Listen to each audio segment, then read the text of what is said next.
Welcome to the Steve and Cimino Says Boom podcast. Bull!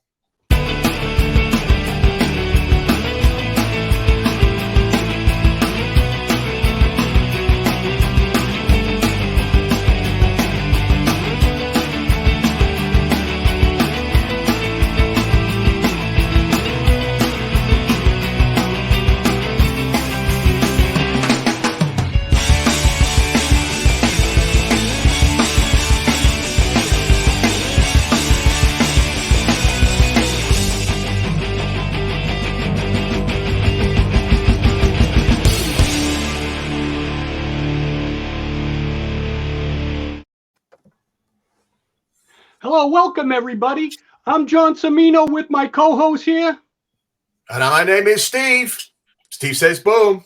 Steve says boom. Welcome to the Steve and Cimino Says Boom podcast, where we're doing something a little different from what everybody else does. Steve, what do you think we're going to do on this podcast? The first thing that we're not going to do is that we are not going to talk about current hot books, variants, and something that you can make money on and flipping and investing. That market is saturated. That's a great idea, Steve. You and John are smart guys. I'm glad I could sit back and watch this. So now you know what you're not going to see. What you are going to see is some old school, hardcore Marvel talking, investigating history, debating when need be. So it's going to be slightly more in the weeds. And we're also going to have some special guest stars coming up. And me being an agent and promoter in this industry, I got a few connections that we're going to get some people that can also help us talk about this comic history. Pro Marvel, yes. And we'll talk also about some of the MCU stuff, but we're going to make this fun for people, and we're going to give them the proper education because, Steve, how's the education in the Marvel out there in internet land? Well, I would say, to use a term that I can use here, severely lacking.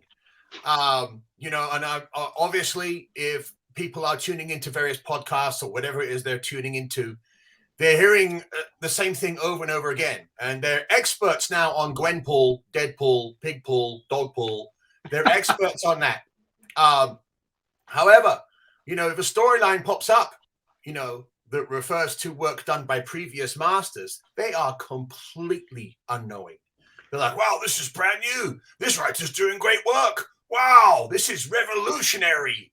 And then people like me and you are like, didn't they see issue 333? Well, see, and before we get, we're bragging, we're pretty bold in what we're saying. Maybe we should give the viewers maybe a little background on each of us. But before we do that, I'd like to thank the guy below us here, Otto from the Grotto, from Three Men in a Basement, for helping us, because me and you are two Cro-Magnon mans, and technology isn't our strong thing. Comic books are, but technology, maybe not so much. Yeah, we may be able to smash rocks with large hammers, but when it comes to, all that internet stuff, these hands don't work. Yeah. You come up. I'm just happy I could join you guys because this has been a lot of fun. This has been, a long time planning, and to hang around with guys with such comic book knowledge is just unbelievable. So you guys, thank you very much for Otto, myself, getting involved with this. And sometimes you might see Roger from 3 Men in the Basement on here too, but this is the premiere episode. Fantastic. Can't wait to hear what you guys have to say about Bronze Age, Silver Age, and classic comic books. This is exciting. Yeah, and Otto, don't be afraid to throw in a comic that you might want to say. We might not listen to you, but we'll. It's okay. No, not many people do, but it's okay, John. So I'm here. So Steve, why don't you tell the people at home your little history and what you do today and how you got here? Because you're a big deal in the comic book market. Well, funny thing is, of course, as you can see from my accent, I wasn't born in America.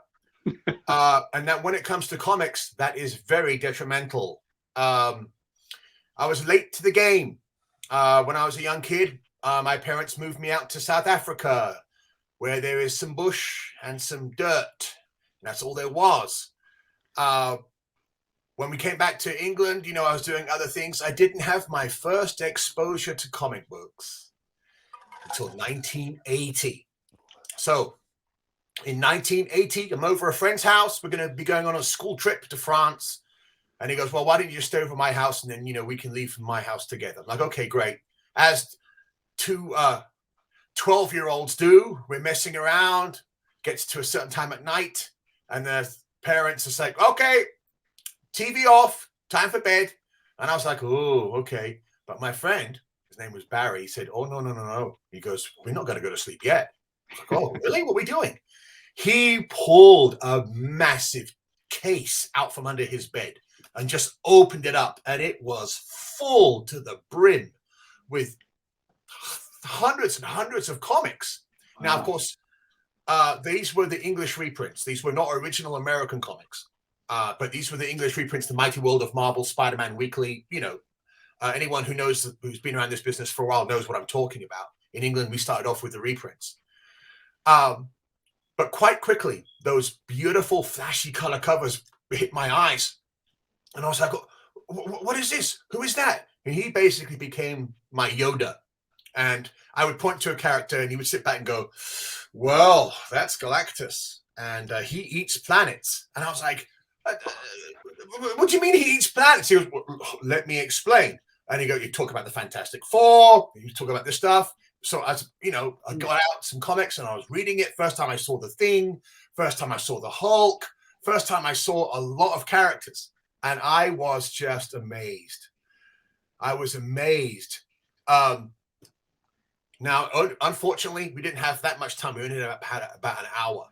And we went on the trip, whatever it was. But I was always thinking for the next year after that about those comics he had in his case underneath. I was like, wow, why can't I get some comics like that? Well, the main reason was, of course, we had no money. And if I asked my mum for some money for a comic, she would slap me and go, you stupid boy, what about food? I was like, oh, okay. So a couple of years drag on. It gets to 1983. I'm on a ridiculously boring geography trip. We're on this school coach and the teacher's talking about, these different formations. And it's just like it's drudgery. Everyone gets off the bus to go to the restroom. I don't need to go. I start walking around the bus. I go to the back of the bus. On the back of the bus, someone had left some comics. And I was like, oh, comics? Really? What is that? First thing I noticed that there were small ones. These were the original American editions that were, of course, being published in England at the same time. One of them was a ROM. One of them was a Pan Man and Iron Fist.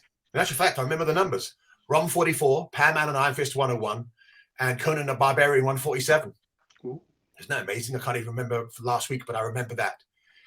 And I looked through the ROM quickly, and that was really hard. I was like, I don't know what's going on here. Yeah. So I picked up the Conan 147. And I had just a very little simple story. Lucky enough for me, it started at the beginning, page 1, and ended on page 22. Thank you for new readers. Thank you. So I read the story, and it was a story about them, going into a town, and they were drilling into the ground to release demons. That's basically what was happening. That's not important right now. After I got to page 22, I was taken. Hook, line, and sinker. I was like, oh, my word. And I realized I'd always had a very wild imagination. I'd always been told, oh, stop acting out, stop talking, stop. I didn't think anyone else had the same mind as me. But when I saw this comic and I saw the way the writing was and I saw these winged demons and all sorts of weird stuff, I was like, now I can see my imagination on the paper, stuff that I can imagine, but someone is actually better at me and drawing it and getting it done. I knew right there, by the way, this is March 1983. I knew right then that all my other little childhood hobbies that I had were gone. Comics. So that's where that started. Of course, I had to get past the other problem of no money. Right. That was the cover with the Conan was on the bottom, and then there was the demon holding the woman in the air, right? Was that cover? Wow, you remember 147? Is that what it? Well, no, that's kind of an iconic cover because it's Conan, right? That's a good book, man. That's something that would definitely hook you in. That's impressive. Well, that made it. You know what? I took my hat to you. I mean, I thought that was just a little odd issue in between. But yeah, no, that's truly amazing. Of course, that was my introduction to John Buscema, of course. who would later on have a major impact on my life. So I Steve, remember it's very interesting because we're very similar there, because the first time I was with my mother, right? And we were going up an escalator, and I'll never forget, somebody had a rolled up Conan #1. Now, this is in the late 70s, so they had a Conan #1 in the back of their pocket. And I remember the colors. I didn't know it was Conan #1, but that was the first time I ever saw those colors. And I remembered it just appealed to me. Years later, I found out it was Conan #1, but it was interesting because it was like 7 years later. Like it was like 1978, 79 when this guy had that. I don't know why he had that particular comic, but the first comic I ever got was in 1980, was my Uncle Salvatore on my 7th birthday, Hulk 247. Now, I saw superheroes, the Super Friends. I saw, the live action Hulk series. I became a Hulk freak at that time. And this was such important, people don't realize. I don't know if it was where you were living, but in America, 78, 79, and 80, the superhero boom was on everywhere, because remember, all the merchandise was everywhere. So I was, with my 7-year-old brain, 6-year-old brain, I was at the right age to absorb all that. So when my uncle brought that to a birthday, he got my brother a Spider-Man one, and I remember he put a $10 bill in it, and everybody in my family thought he was cheap. He was cheap, but they thought he was cheap for getting me this, for me and my brother, these comics. But when I opened it up, it was like nothing I've ever seen before. And it turned out to be the greatest gift of all, because I couldn't believe I saw them on TV, but seeing them on paper and understanding how they thought, and the Hulk fighting for Jarella, even though I couldn't read that well, it was just it immersed me like so crazy that I didn't even know about the number system. I used to, you would look in barber shops and you would just look at the end of the comic and hope that the next comic had the starting. I didn't even know. Oh, see how excited I get? Wow, look at that. I get so excited. I'm sorry. But when I saw that, I had such an enthusiasm for him. And just to tell you one more thing, how crazy I was for him, because I couldn't, when you're young, you don't know where to get these things. There's no internet or anything. I started making my own. And think about this. I told Otto this one too, but I would take 3 pieces of paper and then make a Hulk story. And I would, every week, sometimes 2 a week, I would make a new issue, and I would let it keep going. I went up to 475. That's like almost 10 years straight of making a homemade comic, because I couldn't get to these comics. Eventually I did, but I was so obsessed that I was making my own comics for like 10 years. And you want to know the funny thing is, my mom threw them all away. Oh. But that's how crazy I got into the comics. So but we're relatively the same date there. The same comics were coming up on the shelf that we really understood. And this is what people at home should understand about what we're trying to do here. We have this impression in our head that when the comics got further, like in the 90s, and things just started getting too processed and all that, it just never had the same energy as it did in the 60s and 70s, and I would say like to about 85, 86. And it just never did. And so that's why we're obsessed, and that's why we're doing that, right, Steve?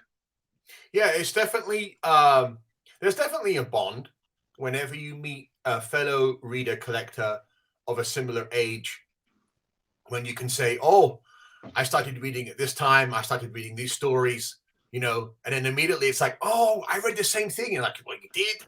It's definitely a bond. Now, yes, there is far less of us reading comics today.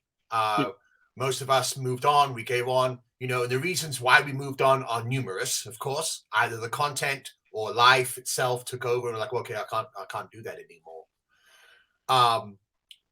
But getting back to the pivotal moments for me, I'm sure that I'm going to be interested to see what you have to say about this, John. The first issue of Marvel Superhero Secret Wars #1. the world exploded. Because at Yeah. the time, I was only collecting the Hulk. I could only afford the Hulk. I couldn't do anything else. Mm-hmm. Finally, I went to the comic shop. I pulled it off. I was on the train on the way home. I opened up that first page and saw all the villains standing there and Galactus looking up. Oh, And I was like, I didn't know anyone. I didn't know anything. Now, thank you, Jim Shooter, for writing that book the way you did, because he wrote it and he made the characters introduce themselves at every panel to everybody So, else. Yeah, that's a Dr. great Octopus point. doesn't That's a do great this, point. La, la, la. And I was like, Yeah. oh, that's Dr. Octopus. Wow. So for me, that was a watershed moment. One, I realized I needed money because I needed to find these other books. It was the first time I'd become sort of interested in Spider-Man, because after a while, there's that issue where he beats the X-Men. And I was like, wow. And then I didn't know who the X-Men were. There was so much I didn't know. So for me, by the time I finished Secret Wars, I was on a subscription list for about 10 titles. It opened me up to the entire Marvel universe. So the Secret Wars has a huge nostalgic punch right in my heart. see, we're getting into this at the same time in history in different parts of the world. This is crazy because my watershed moment was when I was in 5th grade. Now, we used to have this thing called Spark class. And what it was 30 minutes free reading. So what you get the kids would get a book from the library, and then the teacher would put the lights a little dim, and everybody would read for 30 minutes, quiet time. But this time, I was still sporadically getting comics. Now, the reason why I'm telling you this is because you're going to realize that the money, how much comics were selling for, and you were probably right there at the same time.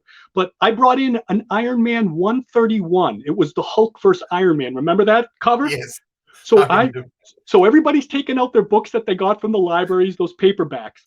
I open it up and I'm reading Iron Man 131. Mr. Landy comes walking down the aisles, and then he stops at mine and he goes, "What's that?" And I said, "Oh, it's a comic book." And he said, "You can't read that. That's not real reading." Because people have to understand, when we were young, that stuff was not kosher. It wasn't. There wasn't real. It wasn't considered what it is today. And I said, "Yes, it is." He actually said this to me. He said, "If you can prove that this is real reading," this was on a Friday, I will let you on Monday, I'll let you read comics.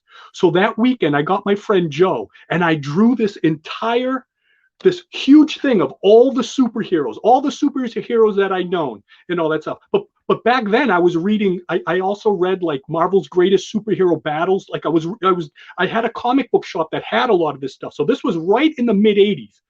So in comic books were 60 cents at that time. So I came back on Monday and I put up this poster. My friend Joe held it up, and I was talking about Superman. Now, Superman is the story of Moses, as everybody knows, but not many people knew back then. And about, like, he was brought up to sent up the river Nile and then meted by the Gentiles and all that stuff. And so it's basically the story of Superman, and he becomes this great hero. So anyways, I explained this, and that's a kind of a big time to talk for a 5th grader for a superhero. Mr. Landy, obviously my English was a little broken and all that stuff, but Mr. Landy was very impressed that he said that we could read the comics. He goes, "Okay, you can read the comics. That sounds interesting." So what started happening? Other kids in the class started coming up to me, and they started asking me to get them comic books. Like, "Oh, can you bring in something?" And I would say, yeah, I could. So when I went home, I asked my mom if she could give me some money, because I used to get them at a CVS, and they were 60 cents each. So for some reason, in my head, I knew lunch at that time was $1. Kids used to have 4 quarters or $1. So I knew if they gave me $1, I could give them a quarter back. So I remembered all the names that they wanted. So there were mostly Batman, Supermans, Hulks, and all that. And I would bring $5 worth, and I would at recess time, I started selling these. And I knew, like I said, everybody had $1. Somehow it clicked in my head that, oh yeah, I'll take this, because they were 60 cents each. So I was making 15 cents on every comic book without even knowing it. So I did this for a number of weeks. Finally, at the time, I'm sitting at the classroom, and then I get the call from Mr. Cronin on the loudspeaker. "John Cimino, come to the office, please." No, it was Giovanni Cimino, come to the office, please. Giovanni Cimino. And I was like, back then, that was scary. So I was like, oh my God. So I go to the office, and I'm sitting there. So then he calls me in the office. "Come in here, Mr. Cimino." And he was a mean old gruff guy, probably working since the 50s. And he says to me, he goes, and I'll never forget this word. He said, "What is this I'm hearing you're panhandling at recess on the playground?" And I didn't know what panhandling mean. I thought like I killed somebody. I was like, "What?" He goes, "All these parents have been calling because their kids have been coming home hungry and they have these damn comic books." So comics got banned. I had to go back to normal life, which I started reading Which Way books. But if you know what I do today in life, I'm a hustler. I make money. But I was doing it back in 5th grade, and I did it because of the love of the comics. And I didn't panhandle. I just knew to give them back. So that was my watershed moment, because you were into the comics when they were 60 cents too. Do you remember that when they were? Yeah, it was at that same time. Go ahead, Steve. You know, it's funny you should say that about teachers and about them looking down on comics. But I would also read a lot of back issues. I read a lot of older reprints, of course, via Stan Lee. Now, Stan and his narrative and his vernacular was fantastic. And I remember one time, I would read all this vernacular. And then I began to use the vernacular in class. And suddenly people thought that I was extremely intelligent. They had no idea. They're like, "Where are you learning all these words?" And I was like, "Well, I guess that's just the way it is." I was unlike you. I didn't share the my comic knowledge. I just wanted them to think that I was a brainiac, and I had a usage of a massive dictionary inside my head.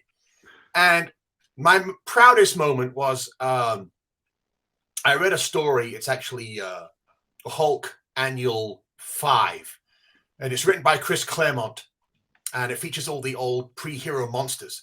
And there's a little section in the back where the Hulk is going to fight Goom, and he's flying up in the air, and he says, "I am power personified." And I just remember reading that going, "Oh my word, I've got to find some way of using it at school." So a couple of weeks later on, I was messing around in the back of the class, and and some kids like, "Who in the hell do you think you are, Steve?" And I was able to puff up my chest and say, "I am power personified." And everyone's head turned around. They were looking at me like, "What did he just say?" And I'm just like this. So, yes, I was getting entertained by the comics, but they were giving me a whole new usage of vernacular. Yeah, well, it's interesting you say that about how you're getting an education from them. Otto's a teacher now. I used to be a teacher, but this will be funny. I would try to write when you had to write like those paragraphs, like school. You had to write these paragraphs. But I would write, because you remember when they were different when you read them from the balloons, like because you could start something with "because" and all that stuff, or just a weird word. But I would start writing like that, and my teacher would be like, "No, you can't use that word for proper English and all that," because I was using the dialogue that I wrote, but I used origin and invulnerability. And I remember they giving me a plus, like, good word. And I used it right. But it was funny. I was trying to, it took me a little bit of a while to figure out that dialogue was different than actual grammar text, So I started learning, but it's so interesting you said that, because those Stan Lee isms and all that stuff. I remember even saying "nuff said," and they were like, "No, what is that? What's nuff? NFF?" And I thought that's how you spelled it. And my teacher said, Miss Callahan, excuse me, it was a girl. She goes, "It's enough said." And I was like, "That's what that means?" I could not figure it out. But once again, the enthusiasm was there, and we were learning as we kept going. And it was a whole magical kingdom, a whole magical world that was starting to open in front of me that, like you said, it started showing me my imagination in real time. And I wasn't understood by many people, but the comics understood me, and I understood them. And there was some sort of a relationship there that it boggles my mind. Even today, my cousins and all that stuff, that the business I'm in today, which we'll get into what we're doing currently and why we kept this love, is that they would always say to me like, "Yeah, you should have been that," because that's all I was doing. I never played with my cousins. I was always on the outside and drawing those comics and all that stuff. So it was there from the beginning. No, I think that's so interesting too. My point of view, real quick, you guys, I couldn't read as a kid. I went from 1st to 2nd grade and couldn't read. And my father said, looked at the teacher, what are we going to do to make him read? And it wasn't catching on. So my dad started buying me comic books, reprints, right? The X-Men Adventures. And I'll never forget that I read, the first book I ever read was the reprint of X-Men #6 with Magneto and Namor on the cover, right? Or Namor coming out with the giant U.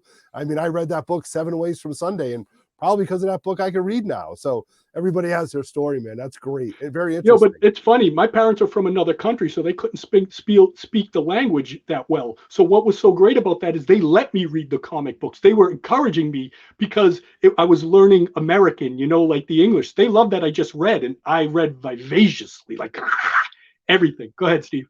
It's funny you should say that again, because after a while, I began to write in the American style. And as you know, the spelling is different. So I kept seeing in the comics, they kept saying color, but they didn't have a U in there. So I just started thinking, oh, okay, well, I'll just start writing color without the U. And my teachers would pull their hair out. Like, why are you speaking like an American? Why are you writing like this? And I was like, I don't know. So yeah, I was getting overexposed. Yes, the vernacular was great, but of course, the spelling was wrong, if you want to put it that way. Wrong, but yeah, it was definitely a time. And I think reading comics, when you start off, is definitely more an introverted thing. Comics were for me and me only. I didn't share my comics. I didn't want anyone coming over and touching my comics. They were mine. And I've always felt that the comics were being produced just for me. It's really weird, but I felt like I was the only one having access to this world. Obviously, I realized that there was a world, and I was looking in on it, and I was like, okay, some of the characters that were my favorites, they're my favorites. I don't think anyone else likes them. That's just me. Of course, I knew that, everyone likes the Hulk and Spider-Man and stuff like that. But it'd be the minor characters that I would, latch onto and go, no one else likes that character. I love that character. So yes, definitely, it can definitely start off more, especially back then, before you could share your ideas on the internet and go. Back then, it was more of an introverted hobby. And it's funny you say that, because that was one of Stan Lee's great gifts. He could make you feel like you were part of this universe, and that universe was you and that universe. So and then I'm sure, when we got into comics, they were still, the comic books, even though the ones on the rack they still had that value of they were still doing that, because you could pick up any comic on the rack at that time, or in a barber shop or wherever, and you knew what was going on in the entire Marvel universe. It had such knowledge in there. When you were reading an FF, I remember my barber shop had an FF 199 and 188. They were just stacked there. He probably had a subscription. It was that one when Dr. Doom fights his son, and he's one of my favorite covers ever. But and you can find it in a dollar bin. You could find that in a dollar bin, and that is such an iconic cover. And 188, that's the cover with the buildings coming alive. Yes. I remember seeing the guy's cutting my hair like this. I'm looking at it. He kept turning my head, and he goes, just take them. You can take them when you go home.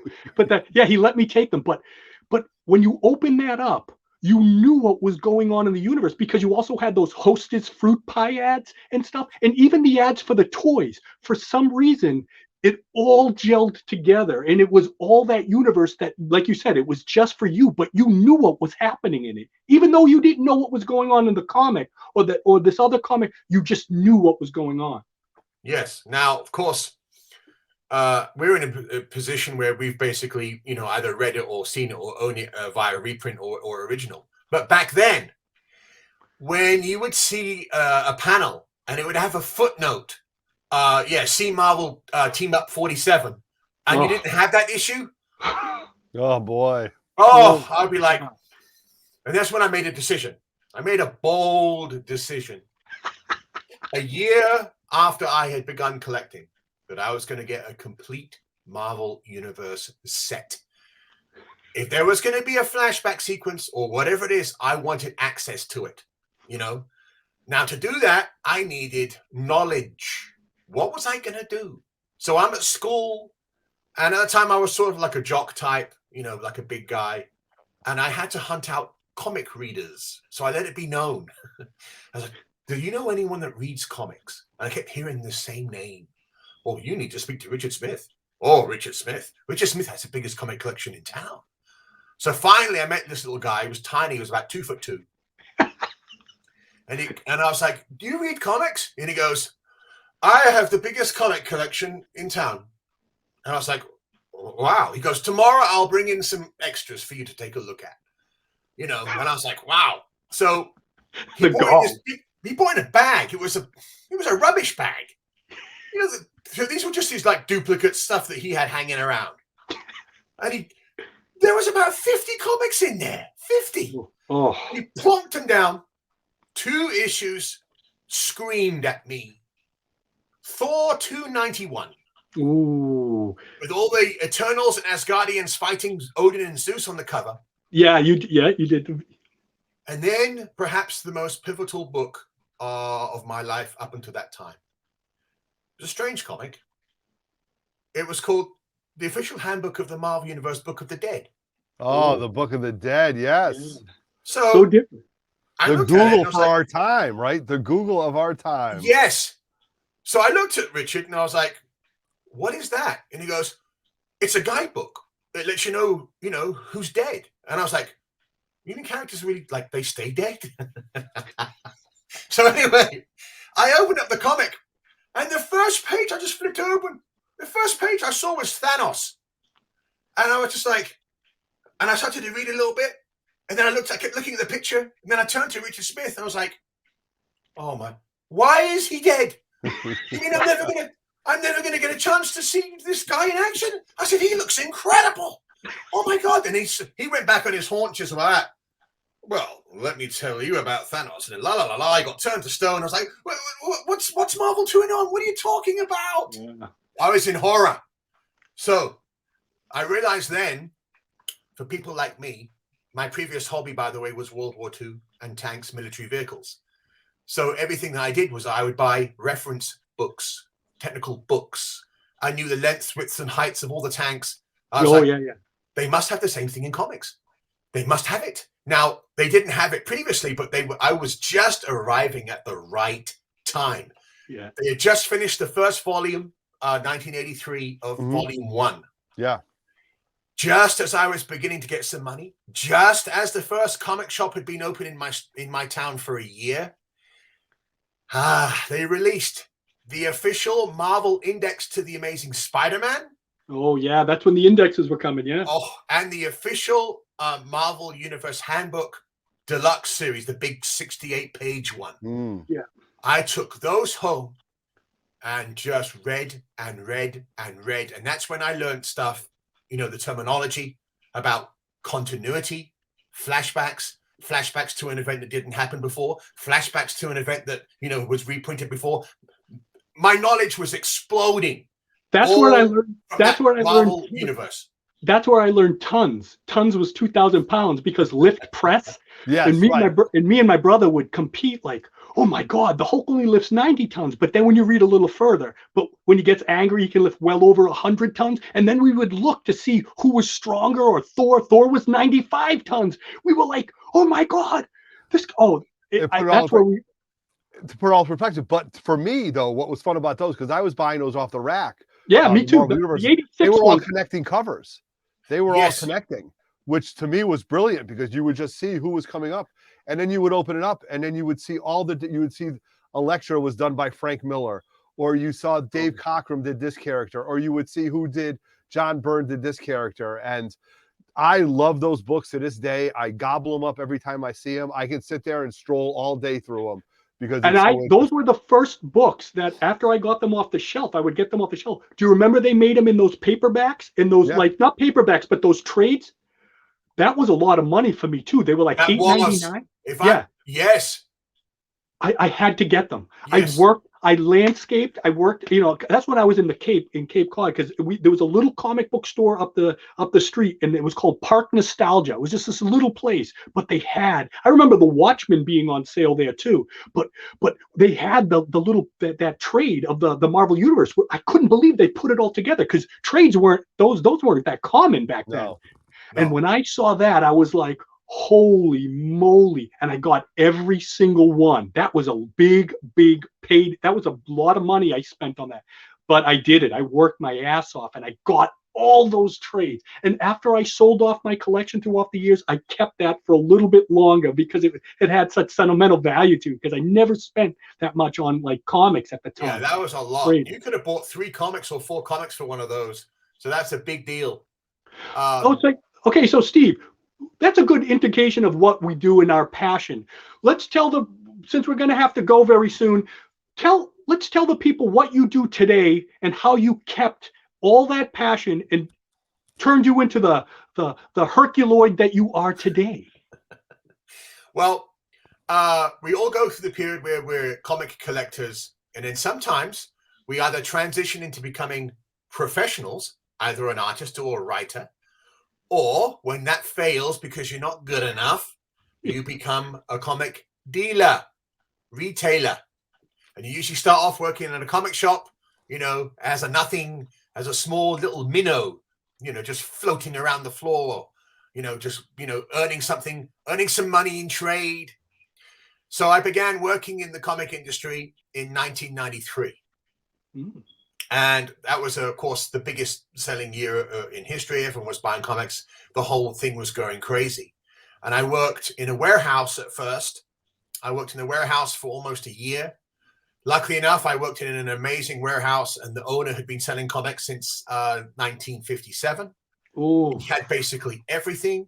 Oh, and I would sit down there, and he would tell me, because my job after a while was to pull orders. Look at Otto drooling. Look at Otto. That's like, look at that. You can see it on my face. Like, I'm just shocked. That's. Can you imagine looking at Mecca? that? My God. Oh, it was an amazing warehouse. And after a while, I had my little trolley. And I'd go around, I had my orders, and I would pull a box out, and I would pull the orders.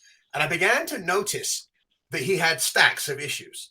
And then he would have like a couple of issues where he had 1 or 2. And then back to stacks again. So after I pulled the order, he'd be in the office, and I'd say, I've got a question for you. You have like 28 copies of Defenders 11. But for Defenders 10, you only had 2 copies. What happened? And he go, well, let me tell you, that book sold out right away. It's always been hot. It's always been hard to find. La, la, la. Now, he told me that about book after book after book after book. And that's how I learned my retail trade, how I learned about the scarcity of comics. And I began to realize why when I went into other comic shops, certain back issues were never in the bins. I would flick through and go, well, where's this issue? We'll try and get it for you. And it would never appear. One of those issues was Thor 225. Could never find that issue.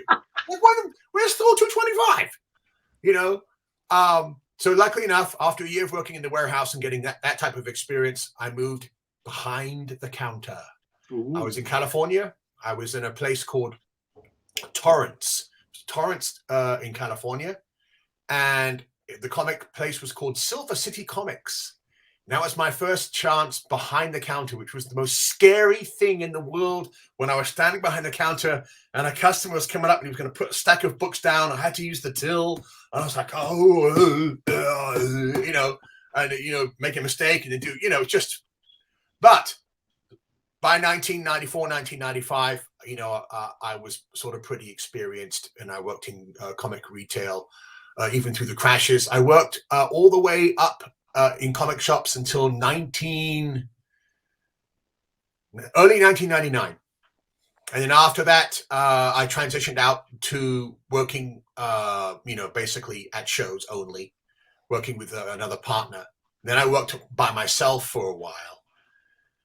And then that glorious day, 2004, I began working with John Dolmayan of Torpedo Comics.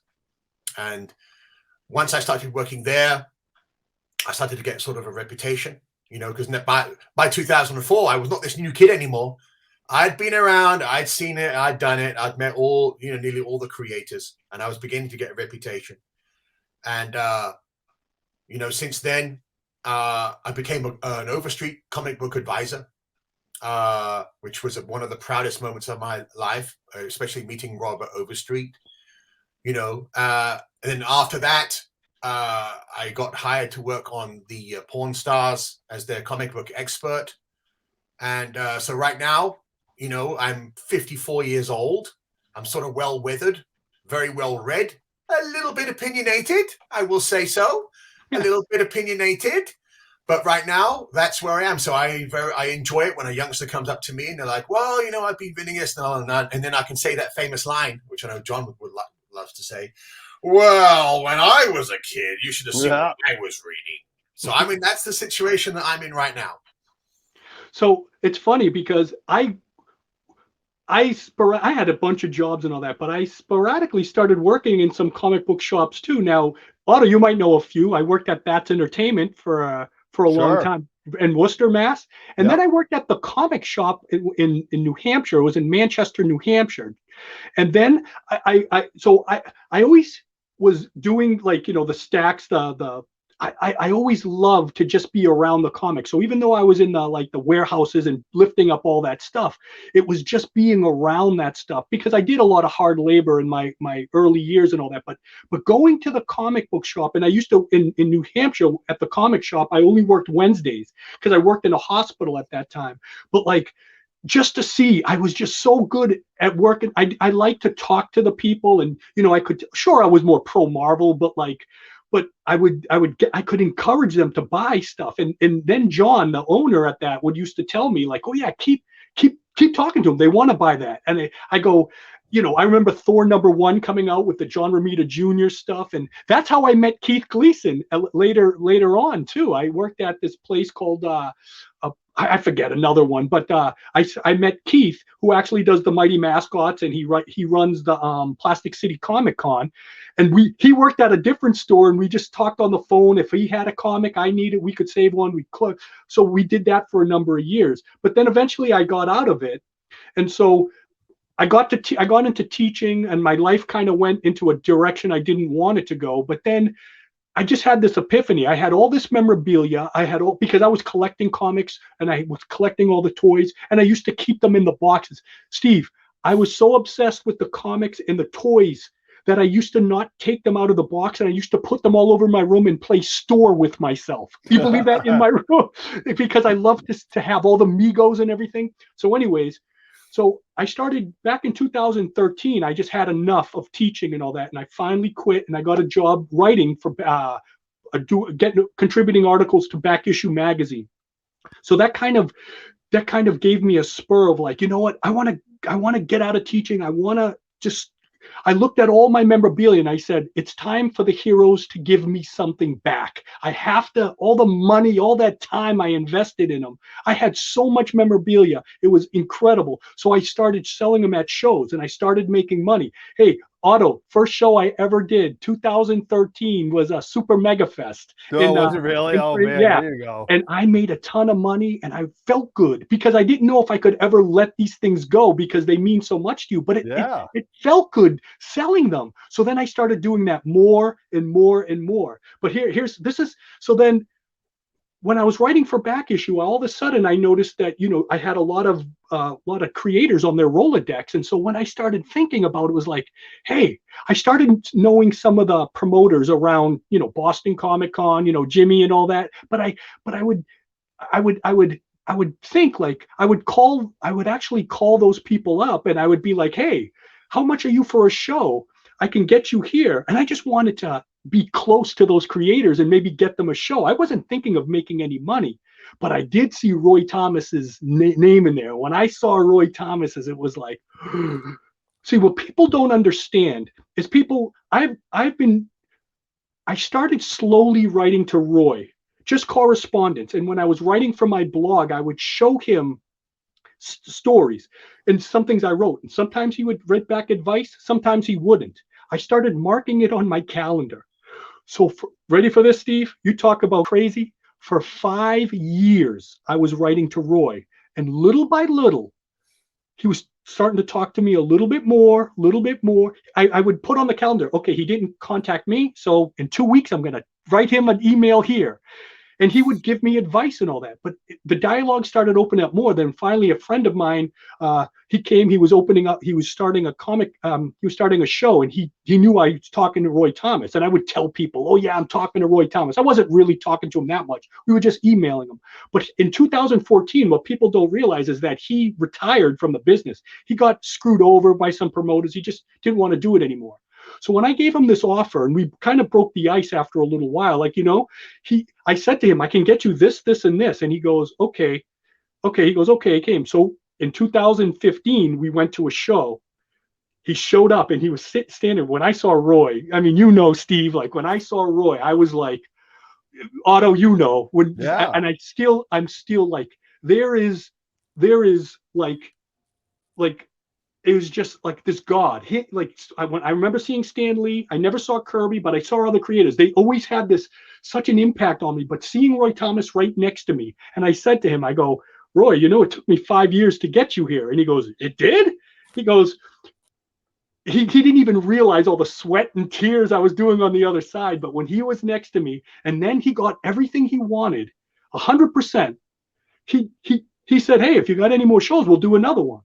So then it kind of built up, and I started building, and I would never take any money from him. Then one time we were in Chicago, and Roy was doing this Q&A, and I was on the back sitting in this bench with Dan, his wife. Now, Dan is a smart cookie.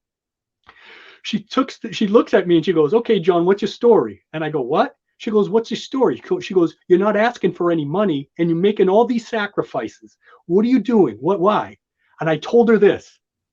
I go, Dan, you don't understand. I have to be here. I need to be here. This is where I'm alive. Dan's kind of looking at me strange. She goes, well, if you want money, you got to start asking. So little by little, because I started building that trust. I started doing it. I wasn't there for the money. I know people today think I'm this scrupulous, money-hungry guy. I'm not. I love being here, and I love everybody. Do I want to make money? Yes. Do I make a lot of money? Yes. But I put in the hard work, and I do it for the love of. And now me and Roy, as you know, Steve, we went to Torpedo. We had a great time. And so I lived this magical roller coaster life of flying through the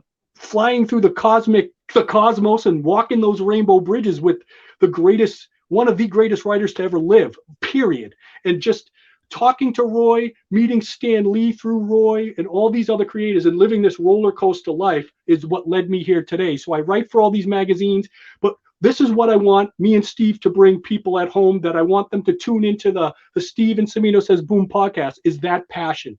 You may not want to do business with me. Okay. But listen to me. I'm going to tell you why you should understand what we love. And that's why me and Steve, we could never see ourselves doing anything else. Because look at Steve. He should be lifting bulldozers or being a professional wrestler. But he is a comic guy that loves spandex, and I love it too. And I remember the first time I met Steve, on his arm he has a tattoo of the Hulk. And I do. Yeah. And I looked at him. I'm like, Sal Buscema. I go, that was from a dream sequence. And he looks at me and he goes, yes, it was. Oh, there you go. Right on. Nice. So go ahead, Steve, if you want to. Yeah, it's funny what John was just saying right there about his passion and about Roy Thomas is definitely fodder for future podcasts, specifically a podcast that I think we should really talk about at some point in the future. And that's the way Stan Lee was handled compared to the way Roy is being handled right now, and some of the lessons that we can learn. Because obviously our podcast is a lot about fun and stuff like that. But every now and again, I think it's prudent that we go into some subject matter that which, may not be fun, but may be educational and eye-opening for people. And John has a point of view and an idea of what's going on much more than other people would know. So that's definitely, as soon as you mentioned that, I was thinking, well, that's definitely a podcast for the future. Where people will be tearing their hair out. Well, some of them will. And just so people know, when we talk about Roy Thomas, because it was funny when I first met Steve and we were at a dinner, we're both talking about how much we love Roy Thomas and just to each other. And Roy Thomas is right next to us. We're not even talking to Roy Thomas. We're just talking about each other. It's really funny. And I remember John looked over to me because there was a time when I said, Roy, can you remember an issue, 293 of Thor when you did this, and Roy's like, well, of course I remember. I'm like, no, you don't. Let me tell you, so. So yeah, Otto understands. Yeah, times. And just the other thing is his impact, what he's done for the industry. people don't know. And, some, I got to throw this out there. Some people think that, oh, he didn't co-create that guy or this thing. People don't understand what goes on behind the scenes and why Roy got kind of buried. But let me just I just want to throw this out there, Otto, before we go, is that whatever I say Roy co-created or Roy done, and Steve knows this for a fact, everything is legal. I don't say anything that he hasn't done, because let's understand something. The accolades that man has done and the people he hired, Stan Lee was very lucky to get Roy Thomas. And even talking to Steve about how he changed things, people don't know, not just what he did on the paper, what he did behind the scenes. There's so many things I can't even legally tell people, but he is such an impact. So Roy will be coming here many times, because obviously he's going to be with us. We're also going to have a lot of other creators. We're going to also, I was already talking to a few. They're all for it. And I'm just so you know, I want people to understand that this is a love podcast of just passion. If you want passion, pro Marvel, and if you want creators, you're going to get it here. So Steve, you're going to get us out of here. Any last words? Well, you know what? I'm really excited about this podcast. Especially John has been talking about some of the creators that, on the periphery that may be coming along. And we've got some incredible, I'm going to be slathering. I don't know how we're going to get me to talk properly. So there's a lot of good, exciting stuff where we can, yes, we're going to go over stuff that you guys know and have read before, but we're going to dig in, get into those weeds and get some real good firsthand information. And I can't wait to get it there for you.